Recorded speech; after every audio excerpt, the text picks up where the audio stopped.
8 फेरों का 8वां वचन। स्वाति ने इसी साल शहर के कॉलेज से पढ़ाई पूरी की है और अब उसके लिए जगह जगह से रिश्ते आने लगे हैं। स्वाति से ज़्यादा उसके रिश्तेदारों को उसकी शादी की चिंता है, इसीलिए जो भी स्वाति के घर आता वो किसी नए लड़के की खबर ज़रूर ले आता। अरे दीदी, ये फोटो देख के बताओ कैसा है। राहुल नाम है लड़के का, मेरी सहेली की बहन का बेटा है। अपनी स्वाति के साथ एकदम प्यारी जोड़ी लगेगी इसकी। ज़रा दिखाना, फ़ोटो तो बढ़िया लग रहा है। कोई गलत आदत वादत तो नहीं है ना इसे? और कमाता कितना है? अरे कोई गलत आदत नहीं है दीदी, आप कहो तो एक मीटिंग करवा देती हूँ, फिर सब कुछ फाइनल कर लेना। हाँ हाँ, ये सही कह रही हो तुम। संडे को स्वाति के पापा भी घर पे ही रहेंगे। बुआ फिर वहाँ से चली जाती है और रात को स्वाति की माँ उससे कहती है, स्वाति बेटा, आज कमला बुआ ने एक लड़के की फ़ोटो दिखाई है। संडे को वो लोग मिलने आ रहे हैं, तैयार हो ना तुम बेटा? अरे मम्मी, आप कहाँ कमला बुआ के चक्कर में आ जाती हो? अभी इतनी जल्दी कोई शादी वादी नहीं करनी है मुझे। अरे बेटा, अच्छा लड़का है, बुआ जानती है उसे अच्छे से। हाँ स्वाति बेटा, एक बार मिल तो लो, बाद में देखेंगे आगे क्या करना है। वैसे तो कमला रिश्ता लाई है तो मना करने का तो कोई सवाल ही नहीं उठता।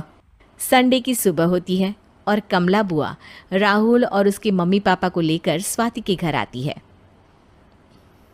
अरे आइए आइए भाभी, इसे अपना ही घर समझिए, इनसे मिलिए। ये मेरे भैया और ये मेरी भाभी हैं।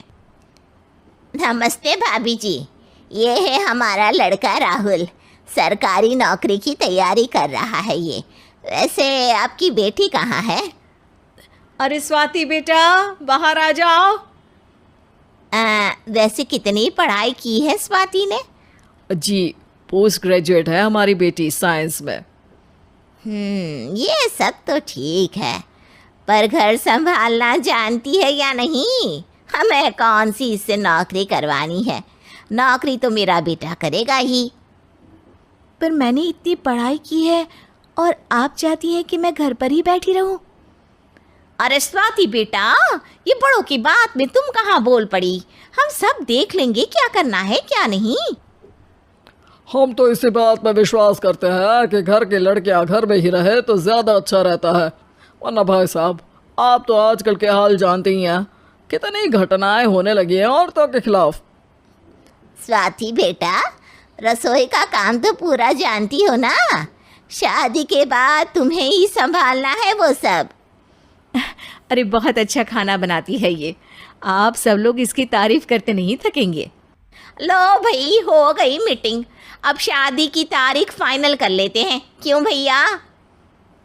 भाई, हम तो पंडित जी से चर्चा करने के बाद ही तारीख फाइनल करेंगे। सालों से हम उनकी बातें मानते हुए आ रहे हैं। लड़के वाले और कमला बुआ की बातें सुनकर स्वाति एकदम नाराज़ हो जाती है और उसे लगने लगता है कि शादी के बाद उसे घर पर ही बैठना पड़ेगा। लेकिन घर वालों के आगे उसकी एक नहीं चलती और उसे शादी के लिए हाँ कहना पड़ता है। शादी का दिन आ जाता है और सब मंडप में जमा होते हैं।